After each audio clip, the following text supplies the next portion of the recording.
Welcome to the Weekend Edge. This week, the market felt like two totally different parties happening in the same house.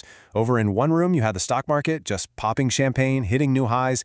And then in the other room, crypto just sitting in the corner, getting a massive cold shoulder. We're going to unpack this whole strange situation and figure out what is really going on. So what was the big idea driving everything this week?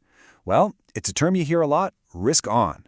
And really, all that means is that it's a vibe, a mood of optimism that just kind of washes over investors. See, when inflation numbers cool down like they did this week, everyone starts betting that the Federal Reserve is going to cut interest rates to get the economy humming. And that's exactly what happened. Investors went on an absolute buying spree for stocks. And this slide right here, it just perfectly captures that split personality. On the left, you've got stocks, just riding that wave of optimism about potential Fed rate cuts. But on the right, you've got crypto, totally trapped in a cycle of fear, with huge institutional investors pulling billions of dollars out of funds. I mean, the contrast could not be more stark. Now, in this kind of risk-on world, some stocks didn't just go up a little bit. They absolutely soared. So let's take a look at the breakout stars that were really leading the charge. Leading the pack is Alphabet, or Google. The stock just surged over 5% this week, hitting brand new all-time highs. And what was the catalyst?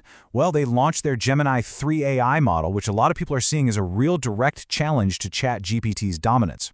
It's this renewed confidence in their whole AI strategy that really put the bulls firmly back in control. Okay, now take a look at this.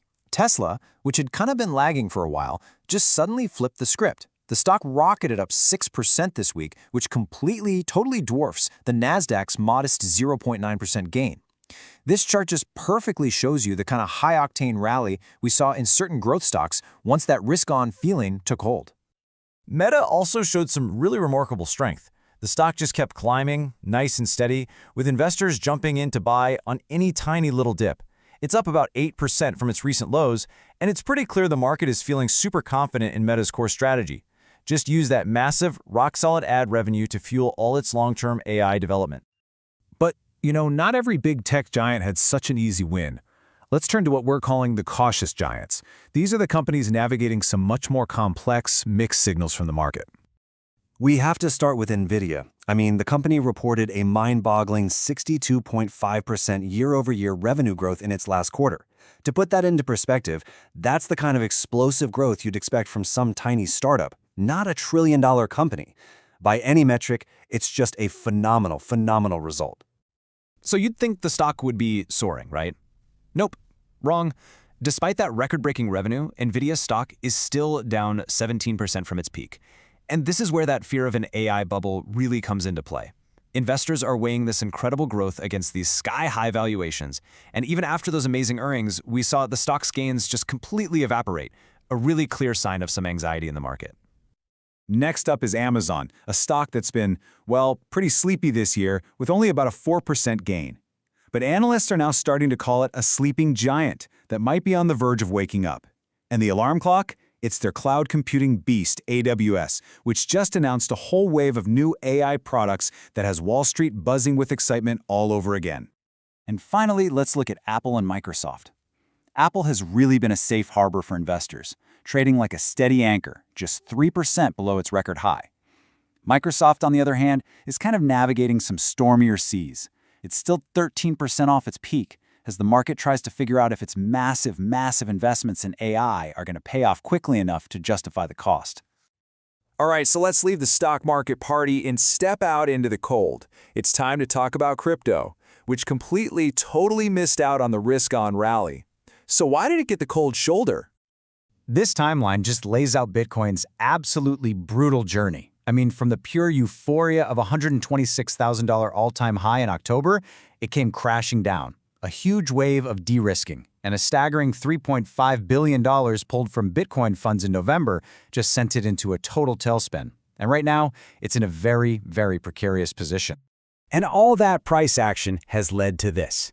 While stock investors are feeling pretty good, the crypto market is just paralyzed by fear. This is the Fear and Greed Index. It's a key sentiment gauge, and it is flashing extreme fear at just 25 out of 100. It is literally a night and day difference from the mood we're seeing over in stocks. Now, Ethereum wasn't immune, of course, and it pretty much followed Bitcoin's downward trend. But then, something interesting happened. The whales, those investors with huge holdings, they stepped in. They bought up nearly $700 million worth of Ethereum right around that $3,000 mark, and that created a really solid line of defense for the price. So, after all that market chaos, the soaring stocks, the hesitant giants, and the big crypto crash, what's the final verdict? Well, the Weekend Edge report has ranked all these assets from strongest to weakest. Let's see who came out on top. And here are the results. Google takes the top spot with a strong buy signal, really driven by its powerful AI momentum. But look at the bottom of the list. Microsoft gets a short signal because, hey, despite its strong fundamentals, the stock is just technically weak and underperforming right now. And it's really no surprise to see Bitcoin and Ethereum here, given the extreme fear and all the negative money flows in the crypto market. The divide is crystal clear. For now, equities are in and crypto is out. So here it is, the billion-dollar question for next week. When the Fed is expected to cut interest rates, where is all that money going to flow? Is it going to supercharge the already blazing stock market rally, or will it be the lifeline that finally rescues crypto from its deep freeze? The answer could really set the tone for the rest of the year. Thanks for joining us.